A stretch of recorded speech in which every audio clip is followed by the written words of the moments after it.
super wine connoisseur, but this is really good to me, so let's take a sip. Yum.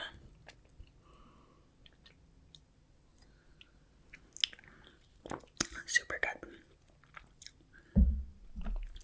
So I've actually started to get a little bit more into wine. Like, I think I found the wine that I like.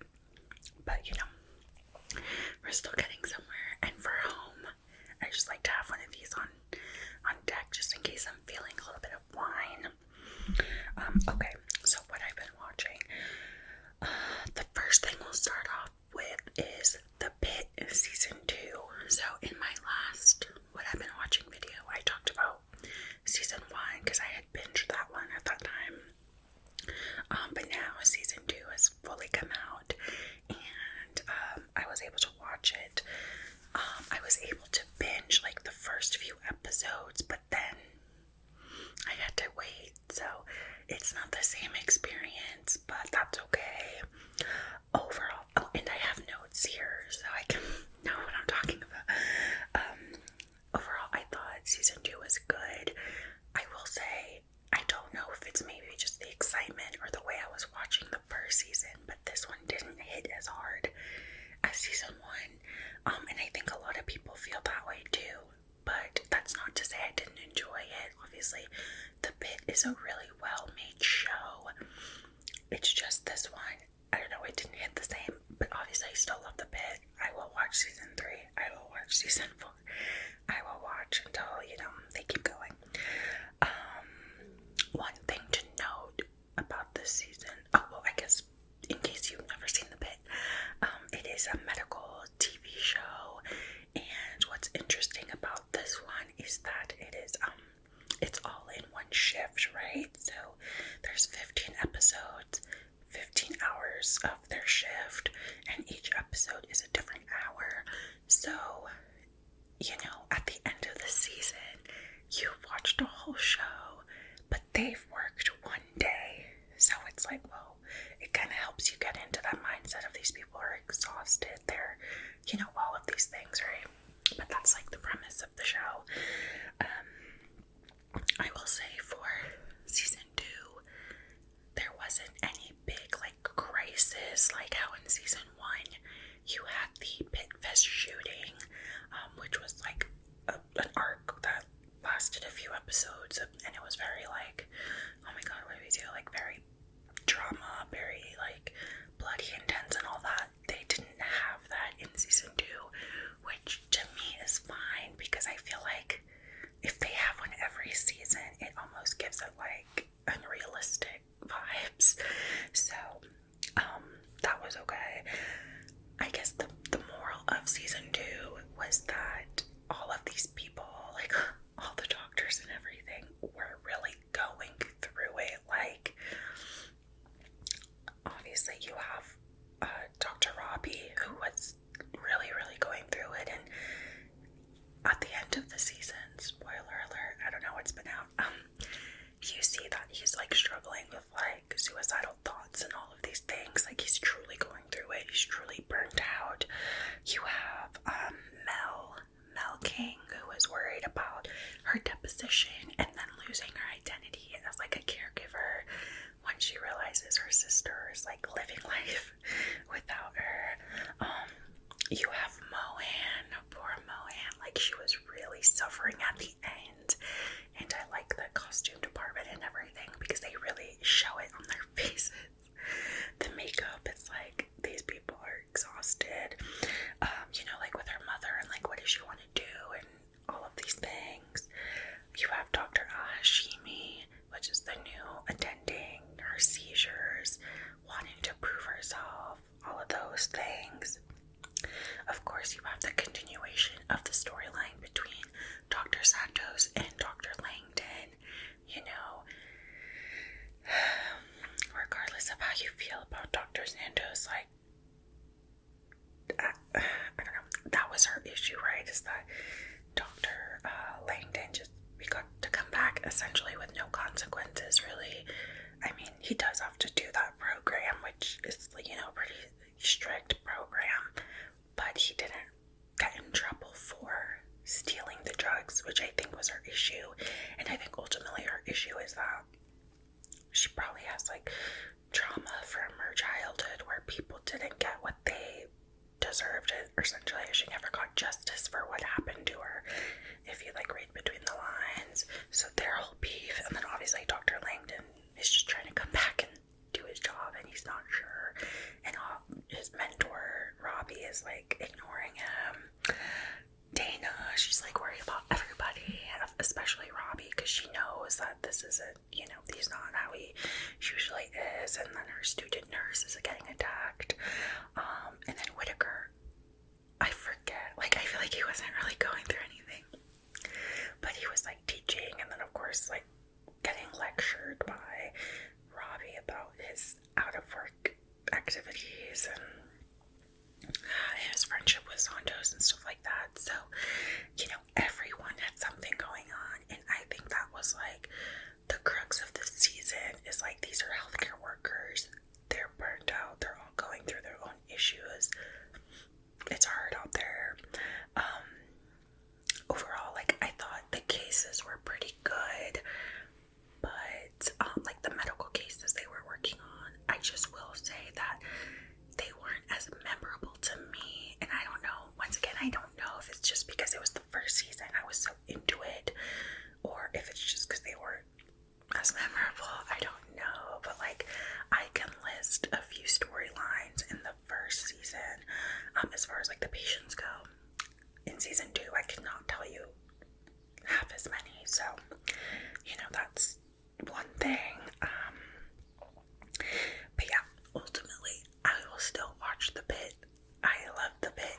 I just don't think the second season was as strong as the first, and like I said, that could also be just like my mindset as I was watching it too. I remember when I was first watching season 1, I was just so into it because I binged it, like sat down, watched basically most of the episodes, then the next day finished it off. So like, I was fully like engaged with it, whereas this one, like I said, I had to wait, towards the end, because obviously not all the episodes were out, so that could also be a thing. But I will continue to watch moving forward.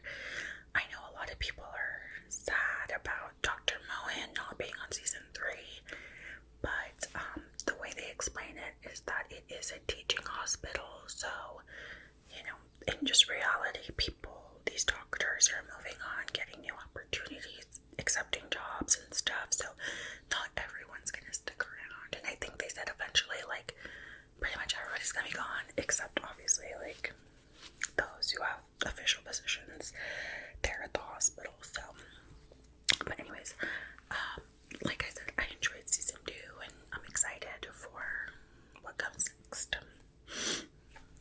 Before we move on to the next one, let me go ahead and take a sip. I always forget, like,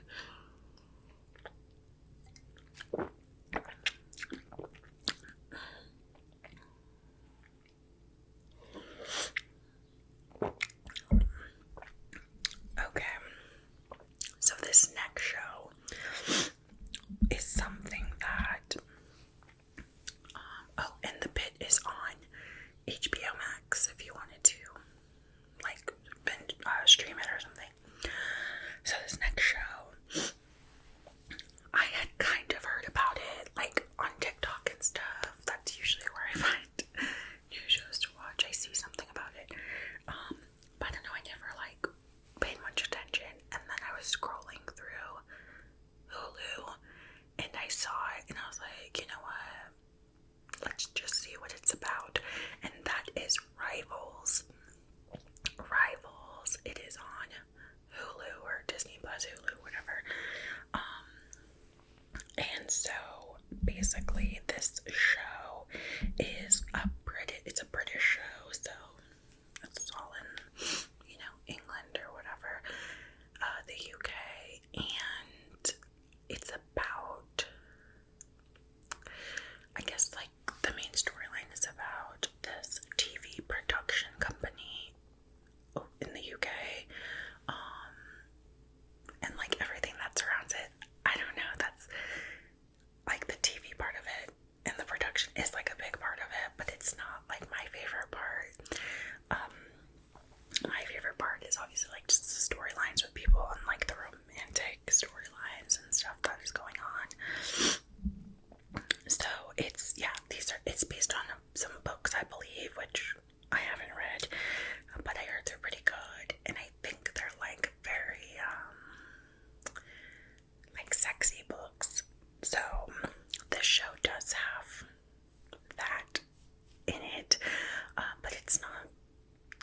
it's not bad. Like, it's not like too graphic or anything, at least in my perspective. I don't know. But yeah, it's based around a production company. I especially love the romance of it all. So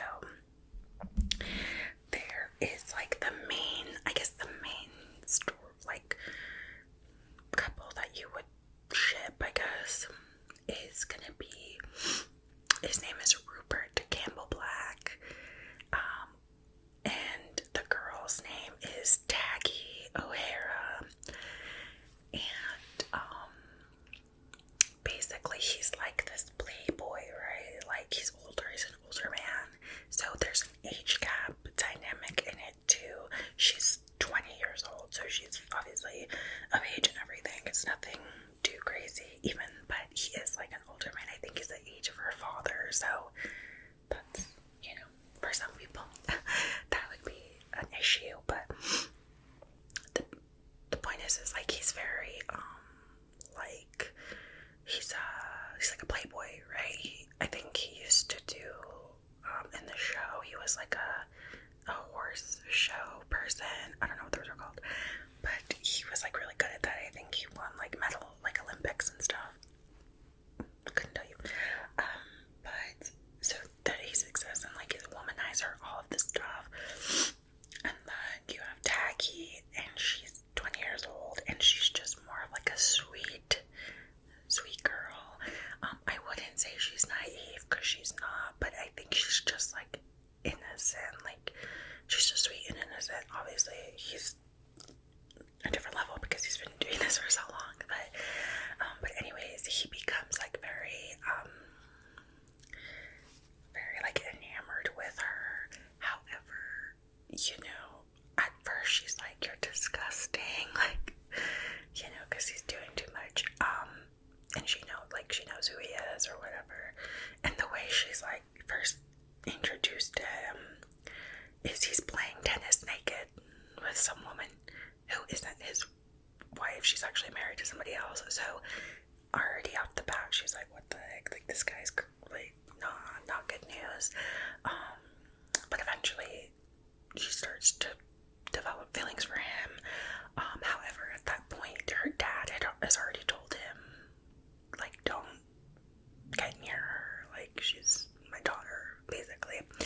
There's a lot more to the story, and I would recommend you watch it. It's interesting. It's easy to watch. And like I said, if you like a little bit of romance and all that stuff, you will like the show. I will say, in the show, like, everyone and their mom is cheating on their partner. Like, nobody's loyal in this show. However, there's some characters where it's just like, okay, like, cheat because, like, you're basically wanting them to cheat because their relationships are so bad.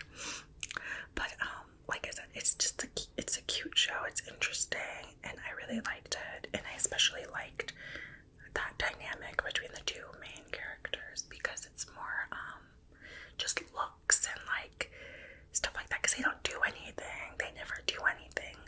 They kiss at the end. Spoiler alert. But they do kiss at the last episode, and so it kind of leaves you there with like, what's gonna happen next. Season 2 is actually coming out soon, so I'm kind of glad I didn't watch it. Like, I barely watched it because it would have been too long to wait. Like, I'm really excited for this show, and I don't really get excited too much about shows, but yeah, there's amazing chemistry from them too, and I don't know, it's just one of those romance shows that I think you would enjoy if you like things like that. So that is Rivals, and that is on Hulu. Let me get a little sippy.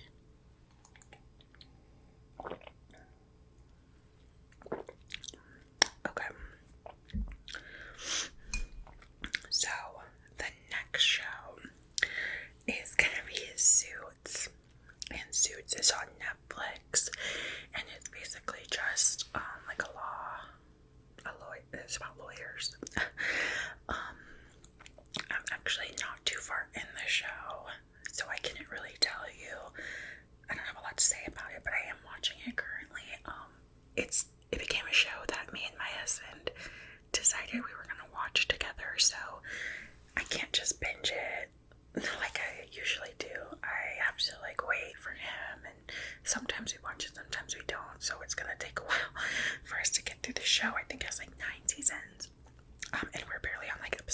or something like that. But yeah, I've always like heard of Suits. I know it had like a big resurgence like last year or something like that, but I wasn't really ever into it. I don't know, I feel like from the clips that I saw, I didn't like the Mike character, Mike Ross, which is the one who's like pretending to be a lawyer. I don't know, there was something about him. And also Harvey Specter too, which is like the main lawyer guy. In the clips that I would watch, I'd be like, oh my god, these people are so annoying. But now that I'm actually watching it, I love Harvey Specter. Yeah, I love him, and he's super handsome and all those things, and Mike is nice too. But yeah, I mean, it's a good show. At first, it did feel a little weird watching Meghan Markle act, not because she's bad, but just because it's like I never saw her act before she became like a royal, so I know her more as that versus an actress. So seeing her there, it was weird at first, but you know, I got over it, and like I said, she's not bad. It's just something to get used to.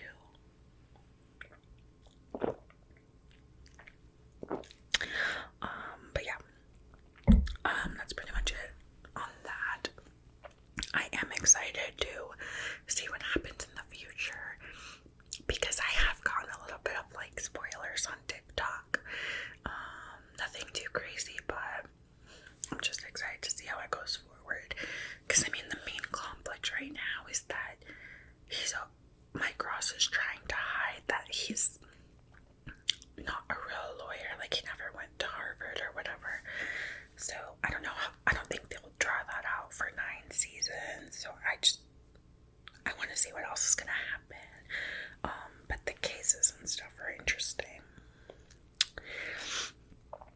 Okay, so this next one is not a show. It's gonna be a movie that I saw on Netflix recently. And the movie is Roommates. And yeah, this is just like a cute little movie on Netflix. It just came out this year, so go watch it. It's about, well, first off, it's made by Adam Sandler, so the Happy Madison Productions, and it stars his older daughter, I believe, Sadie Sandler. And it's basically like she's a freshman going into college, and she meets this girl to be her roommate, and like all that transpires between her and this girl. And you know, I think it was, like I said, it was a cute movie. Like, it's not hard to watch, it's not terrible. So if you just want something to watch, I would watch it. I liked it, especially because I felt like it kind of brought me back a little bit to freshman year of college. Like, when you're moving in, you're trying to like find friends, you're trying to go to like all the parties the first week, you're trying to, you know, create little groups of people and all these things. You get a new roommate. Like, it was, yeah, like that's what I was doing my first year of college, and I had like a random roommate, so that's always scary. Luckily it was nothing like this movie, but yeah, it kind of just brought me back to that moment where it was just nice to revisit. And of course, it's funny, it's cute, and it starred, like I said, it starred Adam Sandler's oldest daughter. And I will say, at first I wasn't sure if I wanted to watch it because I wasn't super impressed with her acting. In the other movie, was it You're So Not Invited to My Bar Mitzvah or something like that? And that one was more focused on his younger daughter. She was like more of the star. But Sadie in that movie, I don't know, I just thought, oh, like, well, she's in there because she's her daughter, but she's not, like, I wasn't impressed. But in this movie, she actually did really good, and I liked it, and I liked her performance and everything, so yeah, but it's a super easy watch, and, if you've seen it, you know, but the roommate, her name was Celeste. She was truly, like,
made her pay for the flights and everything like that, and was like, oh, I'll pay you back. And the worst part is like, well, one, we later find out that Celeste was actually rich. Like, really, really rich. Like, not even just rich, but like crazy rich. So that's why I was like, but the second thing was that she would tell her, like, she would be like, oh, well, your parents are, it's like your dad's money anyways. Like, being very, like, not nice about it. So that was the second thing. Okay, this one was like really bad. She outed Devin's little brother. So Devin's little brother was gay, but he hadn't came out yet. So obviously, like, whatever. And he had told Celeste because she was like real cool, with him. And he told her, and eventually she goes to his school, like to his high school, and like makes a huge sign saying that he's gay and all this, which that's terrible. And then obviously, like, the big one in the movie, if you watch it, is that Devin's like crushing on this guy, and we think he's crushing on her too, and then she kisses it up. Celeste kisses him right in front of her, and then we later find out that she's actually been hooking up with him this whole time. So that was like a really heartbreaking scene, because it's just, I don't know, those always get me.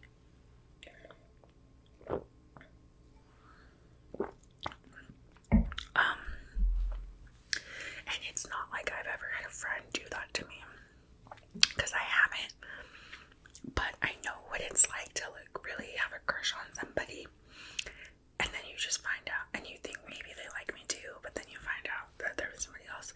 It's sad. But yeah, those were just a few of the things she did. So she was really like terrible.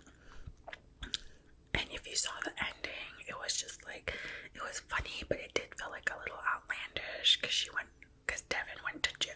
It's like a whole story, you have to watch it. I do like that it wasn't like, oh, like, I forgive you because you were going through something, that's why you treated me like that. Like, no, she didn't forgive her, which I appreciated, because those things are not forgivable, like, in my perspective. And the last thing I'll say about this movie is it was very, like, Nepo baby heavy, I believe. Well, we have Adam Sandler's daughter, then we have Chris Rock's daughter in there, then we have, was it Eddie Murphy's daughter in there? Yeah, and then you had Francesca Scorsese, I believe, was also in there, and I think there was some other ones too. So it's just like a big Nepo baby movie, but I have no issue with that, especially because that's like Adam Sandler's thing, is he always has his friends in his movies. So I think it's kind of the same thing. Like, now he's putting his friends' daughters in the movies. So yeah, but that one's on Netflix. It's called Roommates. Super cute, super easy watch. I would watch it. Alright, let's take another sip.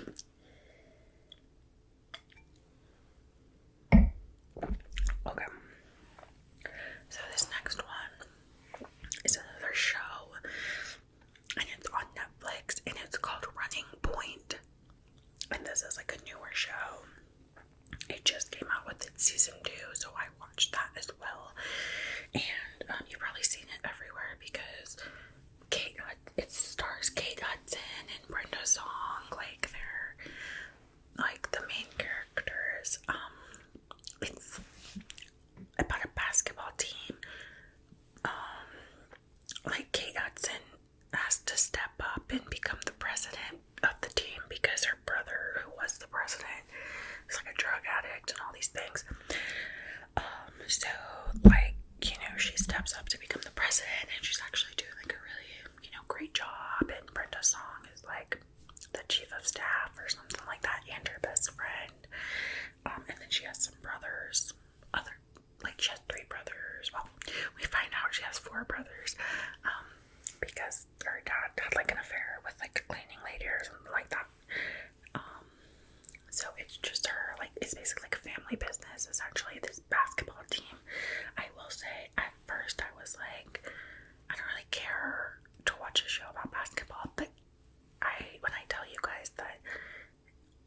basketball's just kind of like the backdrop of it all.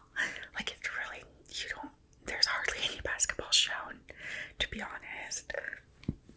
Oh my god, excuse me. There's hardly any basketball shown. You don't need to know anything about basketball. It's mostly just about the family dynamics and her trying to run this business. And it's a super, super easy watch. I think it's 30-minute episodes. So it's not high stakes at all. And it's actually pretty funny. Like, I do catch myself laughing at it. And I think all of the actors in the show are great. My favorite character is Jackie, which is their new brother that they discover. I don't know, he's just very funny, but everybody in the show is great. And I really like seeing Brenda Song doing, like, more grown-up roles, because I've really only seen her in, what's it called? On Disney Channel, like on This We Life with Zack and Cody. So, yeah, it's cool to see her, like, in, a different role. But yeah, I mean, there's not much to say about the show. Like I said, it's so easy to watch, and it's simple, it's funny, and like I said, not high stakes at all. So if you're looking for something to watch, it's just giving it a chance. It's nothing too crazy. Alright, so let me take a sip.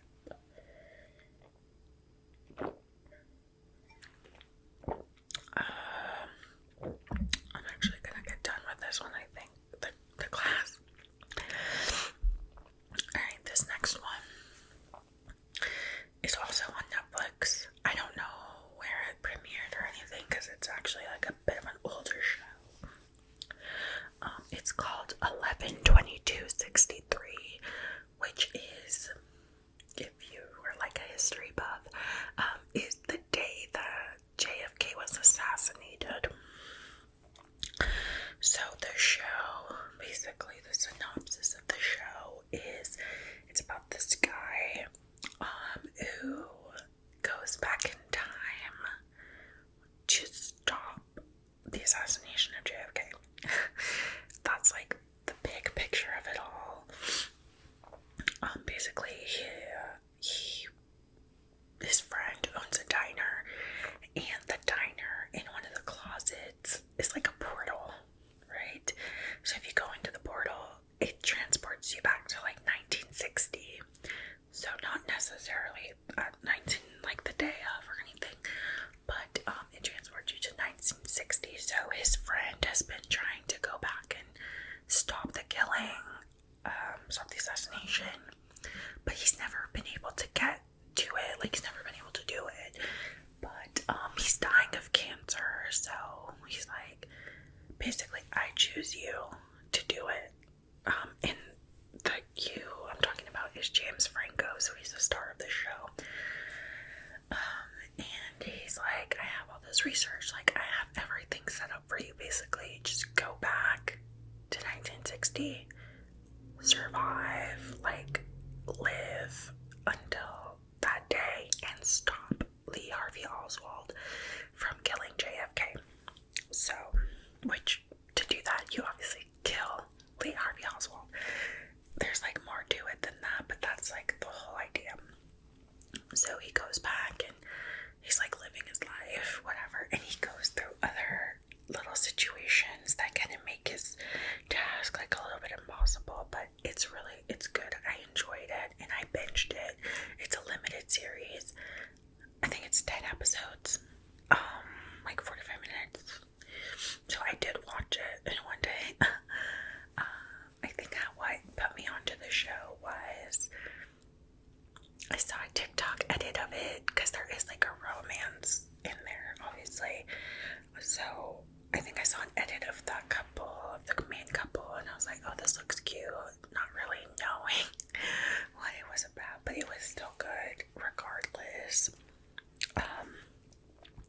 And I especially liked like the history part of it, because obviously they're living in this moment and they're trying to get as close to Lee Harvey Oswald as possible, so they're meeting different characters and stuff, and as they're meeting these people,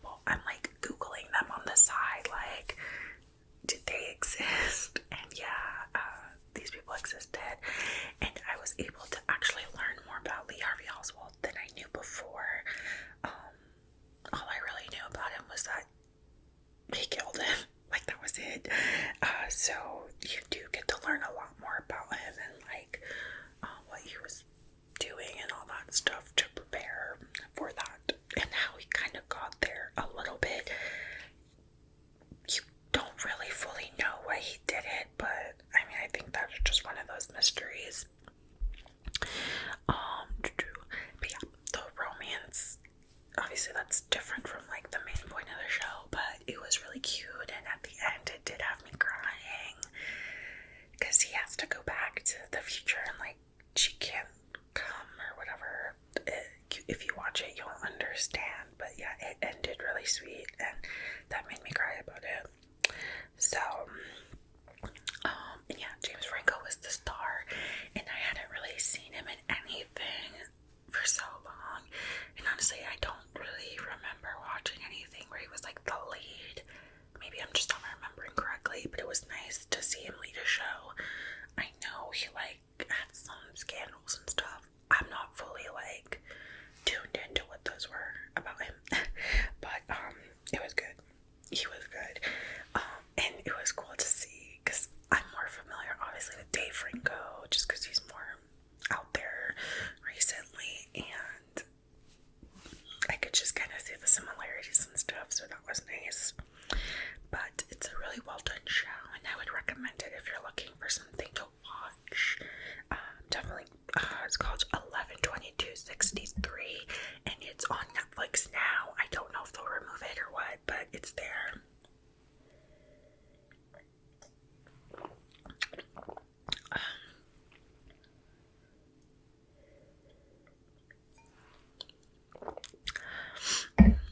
Okay, and this last one is going to be a movie that just came out in theaters, and it is Michael, which is the Michael Jackson biopic.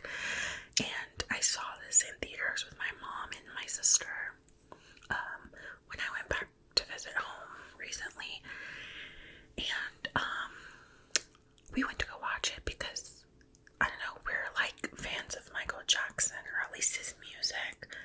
Not like die hard or anything, but like we enjoy it. And my mom is like an AMC like stuff member or whatever, so she loves watching movies. We like to go to the movies, so it just seemed like, okay, this movie's out, let's go watch it. So we went to go watch it, and what I will say about the movie is, well, first off, I think that Jafar Jackson, which is Michael Jackson's nephew, who, you know, played him, I thought he was really, really good. And I feel like that's kind of the consensus around his performance, is that he was really good. Obviously, like, I wasn't alive back when Michael Jackson was really in it, but to me, I thought he did really well. Like, he wasn't just giving impersonator. I could see Michael Jackson, like, I could, in my mind, I don't know.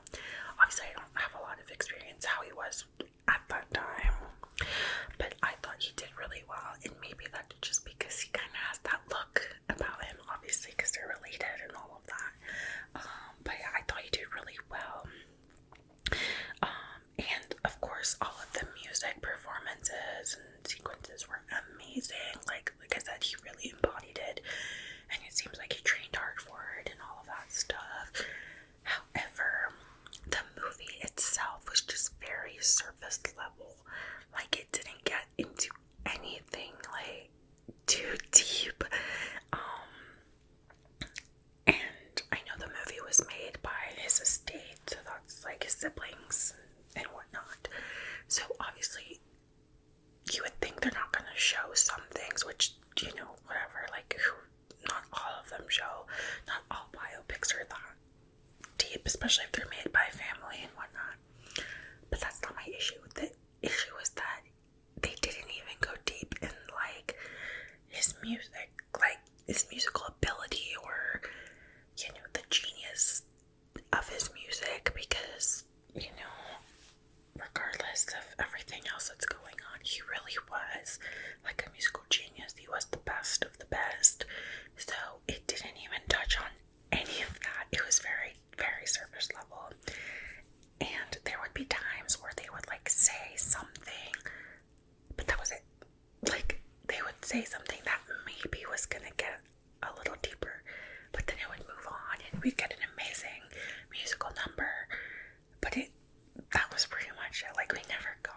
even to know like how he put together his music. I don't know.